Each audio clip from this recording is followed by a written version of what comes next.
1460 WVOX. Stay tuned now for the Racing for Heroes radio show with host Brett Morash on 1460 WVOX. All right, hey, Racing for Heroes fans, it is Brett Morash. It is March 4th. It is 11 o'clock. We're here on 1460 AM, WVOX.com worldwide, and of course, Facebook Live for those of you there. We are so excited today to have one of my favorite Racing for Heroes fan addicts, Dusty Jones, who is a former US Army Special Forces Green Beret, and was in 7th Group, served all over the world, and we'll be talking with him today. So, Dusty, how are you doing? I'm doing awesome, Brett. How are you this morning? I'm doing great. You're out in Coeur d'Alene, Idaho, and I keep forgetting you're in Pacific time, and I texted you this morning at like 0:30. And I'm sure you're already up like hunting or something like that out there, but anyway, I'm sorry about that, but super glad to have you on the show. Yeah, my pleasure. So let's just jump right into it. So I know that you served in the Green Beret, and you were with Mike in 7th Group. Yeah, no, Mike was actually my first warrant on my first team. So Mike and I go back quite a ways. Yeah, I mean, I'm assuming he was like kind of like warrant officer Mike back then, not like nice Mike like now. So I see it come out every once in a while, but. Yeah, pretty much. So now, what was your specialty in the Green Beret? Were you a weapons guy or? No, so I was an 18 Echo. So that's the communications sergeant on the team. Gotcha. And now, how did that work? Did you like to go to Fort Gordon for like your basic training and then eventually made it into the Green Beret? No, so some people might remember, but just to give kind of everyone listening a little bit of education. So the pipeline or the Q course kind of went through several different iterations, since about the 60s, all trying to find a more effective way to produce Green Berets. So mine was actually the first class that did not go out to Oklahoma and Fort Gordon and some of these other places. They did it all right there at Bragg. Oh, wow. Okay. Yeah, because I actually, believe it or not, I've been to Fort Gordon. So it's a pretty obscure place to go unless that's where like Army communicators usually go through.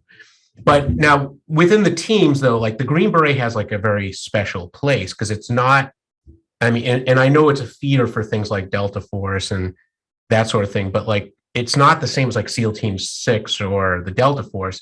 It really provides a different mission set that I think that a lot of folks don't realize. Yeah, well, I mean, so not to play down our SEAL brothers, but the Green Berets are basically warrior diplomats, right. And where we make our money overseas is not necessarily what we can do with guns and firepower, but through our education and training and our partnerships that we build within the host nation, the country we work in. And we're oftentimes the only face or one of the few faces that people will ever see of the United States. So it's kind of an interesting role. I've got to travel to a lot of places and meet a lot of very interesting people. Yeah, no, for sure. And I think that when people don't realize like the mission set is things like foreign internal defense or training, let's say freedom fighters is sort of the other side of that exact coin. Because right now what's going on in Ukraine, and I don't know if the 10th Group or something like that is there. I just haven't seen anything in the press, but realistically, the Green Beret would plug into something like that to help our friendly nation of Ukraine fight back against like Soviet aggression. I'm sorry, excuse me, you can tell them what Cold War or Russian aggression. No, but we're dusting off a lot of those older Cold War era, technical manuals and whatnot, and a lot of the older generation that kind of raised me remembers a lot of that stuff. Yeah. But yeah, you're right. That would be a potential mission for Green Berets to get involved in. Partner nations within the region probably bolstering their ability to support and bolster their own defense. Which I think is a critical thing that people don't realize that the Green Beret does. Because they see these numbers like 7th Group and 3rd Group and 10th Group, and it's somewhat abstract to people. But when you see that they're really going forward and they're training our partner nations and partner forces, It really is a huge force multiplier, to use a buzzy word. Yeah, no, Green Berets are deployed 24/7, 365 all around the world at all different times. A lot of times we go unsung for the missions we do, but they're constantly going. And, there doesn't have to be a war for people and Americans to be in harm's way. That's just kind of the nature of our foreign defense policy, is to keep people in countries and keep an eye on what's going on. Well, I think I teach adjunct at Norwich University. I teach the master's programs, strategy and policy, and one of the things we talk about there, and I think is really testament to kind of the quiet side of what the Green Beret does, is that phase zero stuff. Like the shaping and before we go to conflict, and hopefully never go to conflict. I mean, you kind of want to stay left of bang if you can. Right. You can elaborate on that, Dusty, if you'd like. Well, it's a deep rabbit hole that you can get sucked into real quick. And there's a lot of mission sets that all encompass that kind of shaping operation. And simply put, and this will probably make more sense to most of the listeners, is if you think of it as business, long before business is ever launched, you figure out who's going to get you money. You figure out all your logistics people. You figure out who the connections are. So when you finally launch an operation or your business, you have all these things in place. And then as you lack pieces in this startup or operational phase, you've already done the legwork and figured out the who's who of the networking. And I think that might be the best way to try and describe the complexity and overall picture of that left of bang kind of stuff. It's a lot of networking, and it's a lot of figuring out all the little pieces that encompass the right side of the bang. Yeah, because I think a lot of people see on like TV, like the Green Beret out in like the early days of the Afghan invasion, when in 2001, where they're riding around on horses and stuff like that and growing long beards. Well, because that's the Hollywood vision, and that's what sells, and everyone's like, oh, that's the recruiting material. But True. I mean, a lot of it's boring. Now, there's moments of sheer terror and chaos. Sure. But a lot of it's the boring stuff, and traveling, as being part of 7th Group, doing all the travel down to South America and working with our foreign partners down there. Yeah. A lot of boring work. Yeah, and that's kind of the critical. Now, how did they select you for 7th Group? I've talked to like Ricky Henson, and he seems to think it was fairly random, but is it truly? I mean, did you have like a specialty in like speaking Spanish or Portuguese that led you to 7th Group? No, not at all. I actually had a bit of a German rating, and I had actually asked to go to 10th Group, but basically what happens is the way that those personnel assignments go is whoever's on the levee, the groups go, I'm short X number, and everyone kind of gets their chance in the hopper. So as the graduating classes go through, whoever's in the most need basically gets backfilled. And it has to do with deployments, and at that time with Afghanistan and Iraq and everything that was kicking off. It just it was needs of the force. So it's not entirely random. It feels random, but it has a lot to do with pecking order and manning requirements that the group and theater sergeant majors have to figure out. Yeah, Roger. Right. I still think there's like chicken bones and dice or something involved. There's definitely some of that, but it is the military. There is some semblance of order and military discipline, but yeah, there is some chicken bones that goes in there. It's definitely voodoo magic, I think, for lack of a better term.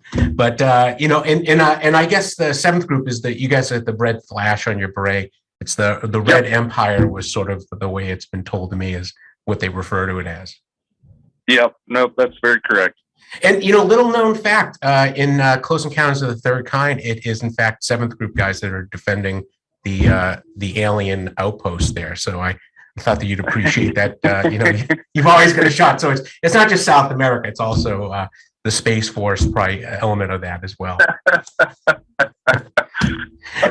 It is funny. I don't know if I want any affiliation to Close Encounters of the Third Kind, but that is a very astute observation. I think it is one of those ones that I think if you're at Racing for Heroes long enough, there's certain things that you see in movies now, and you're like, oh man, like I didn't know Seventh Group was, with Bruce Willis trying to defend the Earth against a asteroid. Like it's that sort of stuff that matters. That's not true though. Seventh Group was not in that movie. So, but if they were, it would not surprise me. So now let's quickly talk about Racing for Heroes, though. So your connection with Racing for Heroes, like, do you do any racing yourself? No, I'm like the most non-racing dude in part of the whole RFH family. Like, I didn't grow up going fast. I don't go fast now. That connection goes back to Brad. Mm-hmm. Mike and I working on his dirt late model when he first started putting all of the global war on terrorism Mm-hmm. names on a car, working on his late model. And working in the garage at a house out in Rayford.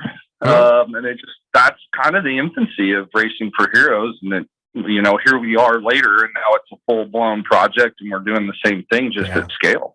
No, but I think that's important, right? Because that really goes back to the camaraderie part, right? Because even then, like, you're helping work on the race car, and you're not going to end up driving it, but you were part of, like, what got that car on the track.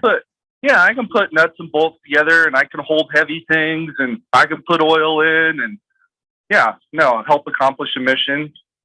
Yeah, for sure. I mean, that is the important thing that I think that a lot of people don't really realize is that you're really kind of thinking about how do we do this as a team, and I think that's that mentality that you do get from not only being at Racing for Heroes, but I think in the military itself. Absolutely. Yeah. So listen, and I know that you're up in Coeur d'Alene. I heard you're in real estate up there too, and I've heard it's a little bit of a hot market up there in Idaho. It's more than a hot market. I've actually taken a little bit of a step back from real estate because it's just so hot. Everyone wants to move to Idaho, which I welcome you. Just don't try and change our politics. We like our freedom and we like our guts. Yeah, how many representatives you guys get? Is like you get like one, or is it three? I think. I'd have to do some more digging. I mean, we're not as well represented as a lot of states, but that's probably due to change with the new population influx. Yeah, true. No, listen, New York just lost one. Maybe you guys gained it. You never know. But and I don't think that the politics out there are going to change much in at least our lifetime. So we'll see. Well, we will see. All right. Well, Dusty, we're in the last minute of this segment before we go on to our next guest. So listen, I just want to thank you for being out there and really being one of the stalwart bubbas here at Racing for Heroes. Well, of course, Brett. It's my honor. All right. Thanks, Dusty, and I'll talk to you later. Be well. Yep. Have a good one. All right, ladies and gentlemen, that was Dusty Jones, formerly of the US Army Special Forces 7th Group, and just great man about town, and just kind of talking a little bit about what the Green Beret does. So our next guest is Daniel Johnson. He is one of the drivers in the Carolina Outlaw Super Street Series, which our longtime friend JD Gunther is leading up and is mostly kind of in the Southeast, and has really had a great couple of years, even with COVID and everything else that's been going on. But they are looking to expand into this coming year and years coming up. So Dan is a resident of Fayetteville, North Carolina, and he works on diesels in school buses when he is not out there racing. So Daniel, so glad to have you on the show. Yes, sir. Thank you for having me.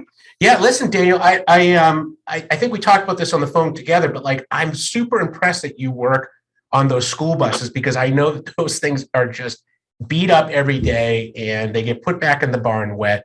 And, it's guys like you in the background that are making those things go.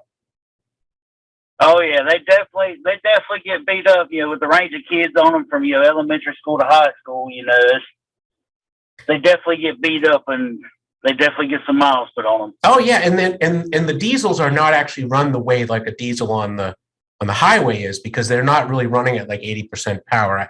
I think I told you I have a diesel on my sailboat, and it likes being at 80% power, and it can run all day long at that.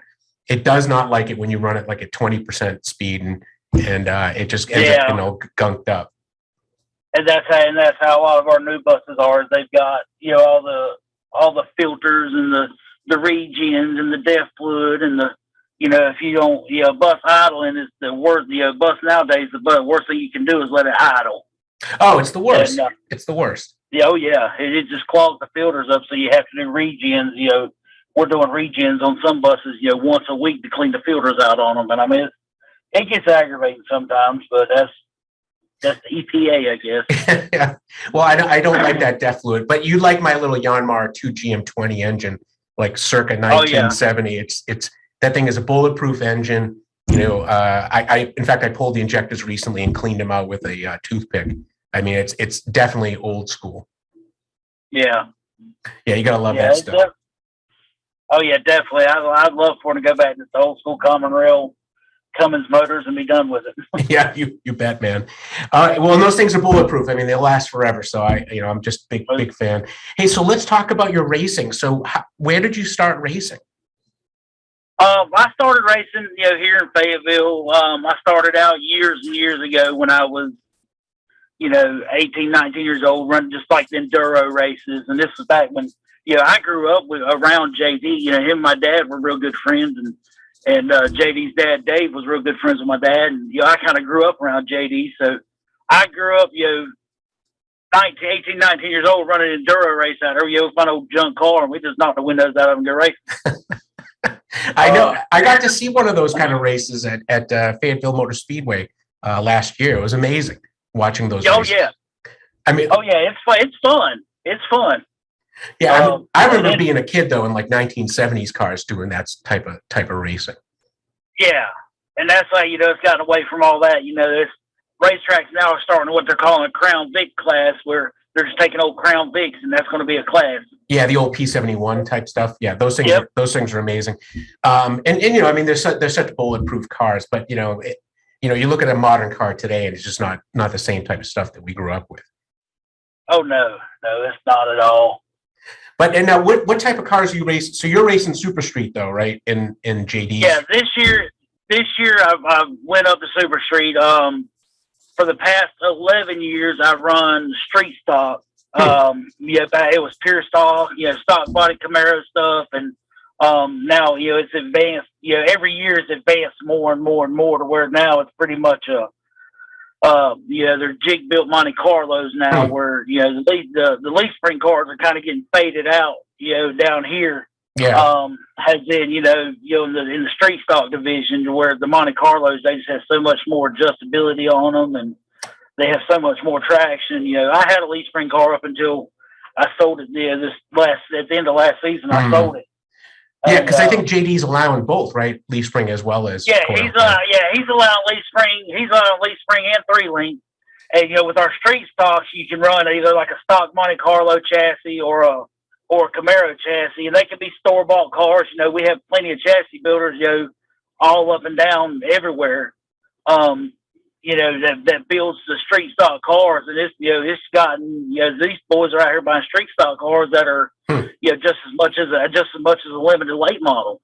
Yeah, right. Which is most of the racing for heroes, a lot of the sort of like the core guys that are doing those late model dirt series type vehicles. So it's amazing like what that looks like now. And I think that you're right. Like these are jig built cars. They are not exactly what stock car was even 5-10 years ago. Yeah. Oh no, it's not. 5-10 years ago it was you find your old second gen Camaro in the 70s, and yep. You put a roll cage in it and kind of gut the wheel wells out of it and go race. Right. And so now what are you driving right now? What are you going into this season with? I'm going into it's a 3-link clip car. It's built by Snow Brothers out of McClenny, Florida. Okay. And they're still there. Actually, they're into building late models, because the clip car stuff has kind of gotten away from down there. That's kind of moved up north from Florida.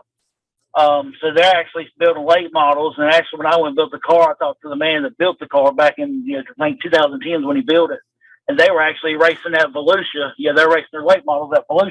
Oh wow! Okay. So yeah. Wow. Yeah.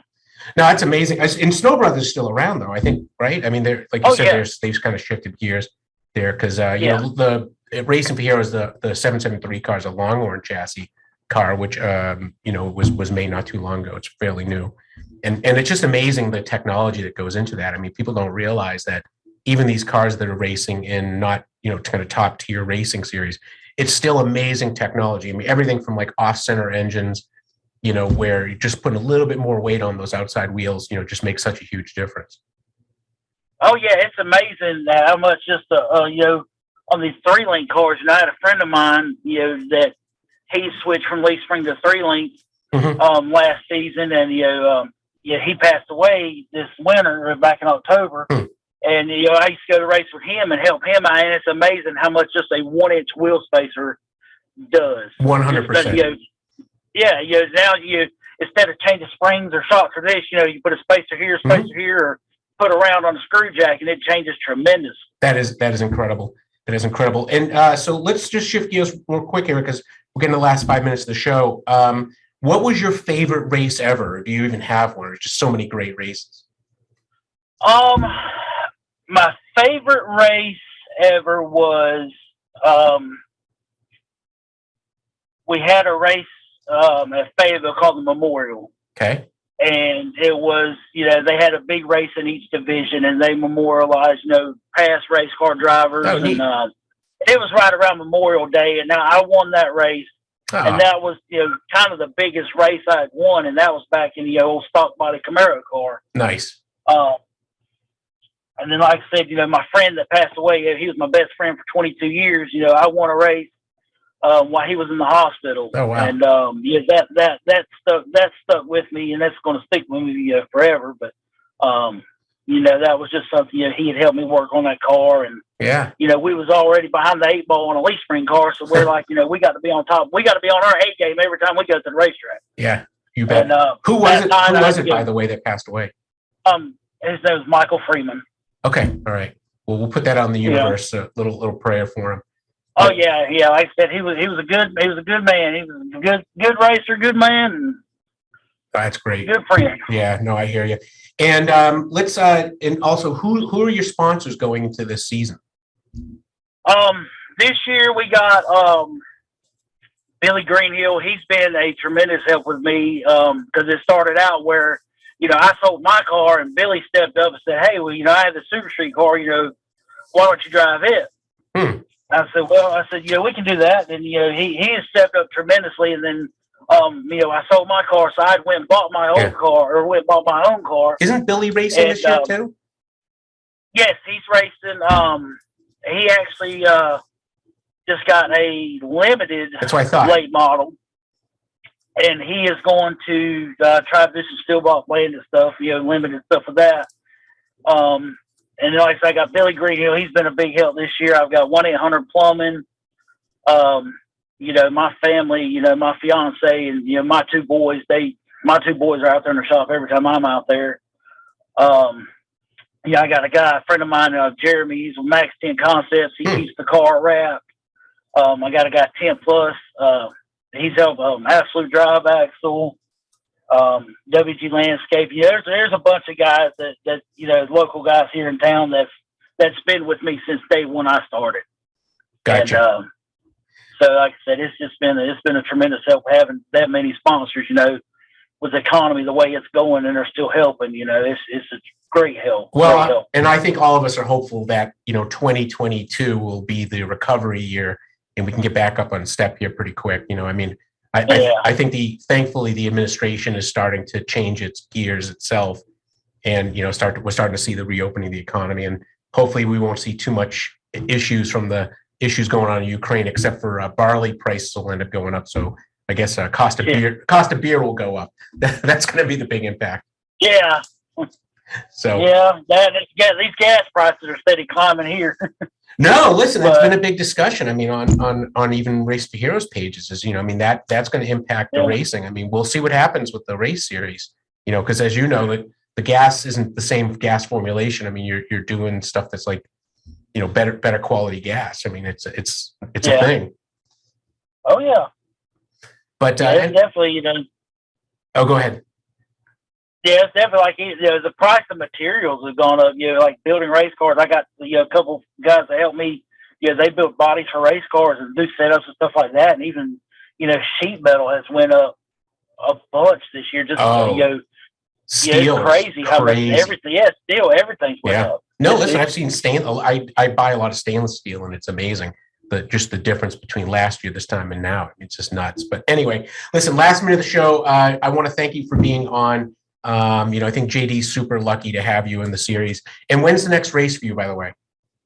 Our first race is March 19th at Lakeview Motor Speedway. Gotcha. And they're also a new where they are sponsoring us now. So we're going to be down there for March 19th as well. So we're looking forward to seeing that. Well, Daniel, thank you for being on the show. Look forward to seeing you on the podium in the coming months. So thanks for being on.